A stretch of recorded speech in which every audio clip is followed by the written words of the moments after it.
स्वागत है आप सभी का एक बार फिर से। तो आज की इस नई वीडियो में हम बात करेंगे Indian geography BA part third year के लिए, जो कि सत्र 2024-25 के लिए बहुत इंपॉर्टेंट क्वेश्चंस मैंने बनाए हैं। उन्हीं को लेकर के आज की इस वीडियो में चर्चा करेंगे। और पिछले वर्ष भी मैंने बीए पार्ट थर्ड ईयर के लिए वीडियो बनाया था, तो उसमें से काफ़ी सारे प्रश्न परीक्षा में आए थे। और आज का फिर से इंपॉर्टेंट क्वेश्चनों का एक नया वीडियो होने वाला है, तो वीडियो के अंत तक आप ज़रूर बने रहिएगा। यदि आप चैनल पर नए तो चैनल को सब्सक्राइब भी करें, लाइक करें, वीडियो को कमेंट करें, ठीक है। तो देखिएगा बीएससी पार्ट थर्ड ईयर के लिए इंडियन ज्योग्राफी में सत्र 2024-25 के लिए जो इंपॉर्टेंट प्रश्न हैं उन्हीं को लेकर के हम चर्चा कर रहे हैं आज। तो ठीक है, तो देखिएगा सभी, जो आपका ज्योग्राफी के संदर्भ में जो आपका पेपर होता है इंडियन ज्योग्राफी का, वो आपका 75 नंबर का होगा और पेपर आपका 3 घंटे का होगा। उसमें कौन कौन से प्रश्न आपके बड़े प्रश्नों में आ सकते हैं उन्हीं को लेकर के हम चर्चा करेंगे, जो संभावित परीक्षा पत्र 2024-25 के लिए महत्वपूर्ण है, ठीक है। तो वीडियो स्टार्ट करते हैं। पहला प्रश्न आपसे पूछा जा सकता है कि भारतीय जलवायु के अंतर्गत मानसून का क्या महत्व है। भारतीय मानसून की उत्पत्ति, क्रियाविधि व अल नीनो ला नीनो को समझाइए, ठीक है। तो आपको भारतीय जलवायु को पूरा पढ़ करके जाना है, अच्छे से देख करके जाना है। और फिर अगला प्रश्न आपसे पूछा जा सकता है, जो कि बहुत ही इंपॉर्टेंट प्रश्न, आपको 3 स्टार भी आप इसको लगा सकते हैं इस प्रश्न को। वो है दक्षिणी पूर्वी एशिया के संदर्भ में भारत की महत्ता का वर्णन कीजिए, ठीक है। तो आपको दक्षिणी पूर्वी एशिया के संदर्भ में भारत की क्या महत्ता है उसके बारे में आपको वर्णन करना है। फिर आपसे अगला प्रश्न पूछा जा सकता है, भारत को प्रमुख भौतिक प्रदेशों में विभाजित करते हुए किसी एक प्रदेश का सविस्तार वर्णन कीजिए। तो आप भारत के प्रमुख भौतिक प्रदेश हैं, उनमें से सभी प्रदेशों को आप देख करके जाइएगा, क्योंकि यह प्रश्न भी बहुत इंपॉर्टेंट बनता है भौतिक प्रदेशों की दृष्टि से। तो यह प्रश्न भी आपके एग्जाम में पूछा जाने वाला एक महत्वपूर्ण प्रश्न है, ठीक है।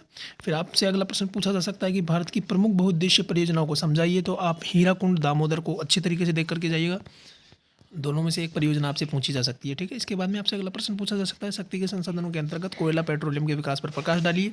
तो मैं बताना चाहूँगा कोयला और पेट्रोलियम में से आप दोनों को देखकर जाइए, ताकि कोई कन्फ्यूजन आपको नहीं रहे।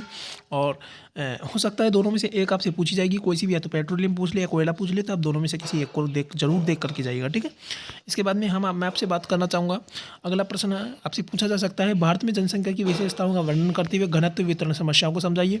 देखो, ज्योग्राफी के संदर्भ में मैं आपको बताना चाहूँगा, जनसंख्या से संबंधित प्रश्न तो हमेशा ही पूछा जाता है, बहुत इंपॉर्टेंट प्रश्न बनता है। जनसंख्या से संबंधित प्रश्न तो आपसे पूछा ही जाएगा, तो आप जरूर देख करके जाइएगा घनत्व वितरण और समस्याओं को, ठीक है। इसके बाद में आपसे अगला प्रश्न पूछा जा सकता है, निम्न में से किसी एक पर लेख लिखो। उसमें आपको पहला दे दिया जा सकता है, प्रायद्वीपीय अफवाह तंत्र, हरित क्रांति, भारतीय मृदा नदी जोड़ परियोजना। इसमें से आप प्रायद्वीपीय अफवाह तंत्र को जरूर देख करके जाइएगा, हरित क्रांति को भी आप देख करके जाइएगा, भारतीय मृदा को आप देख सकते हैं, नदी जोड़ो परियोजना भी आप देख कर जा सकते हैं, ठीक है। इसके बाद में आपसे अगला प्रश्न पूछा जा सकता है, लौह इस्पात उद्योग की अवस्थिति को प्रभावित करने वाले कारकों को बताइए। तो आप लौह इस्पात को अवस्थिति को किस प्रकार से कारक प्रभावित करते हैं उन सभी को आप देख लीजिएगा, ठीक है। और उनको प्रभावित करने वाले कारकों के बारे में बता सकते हैं, ठीक है।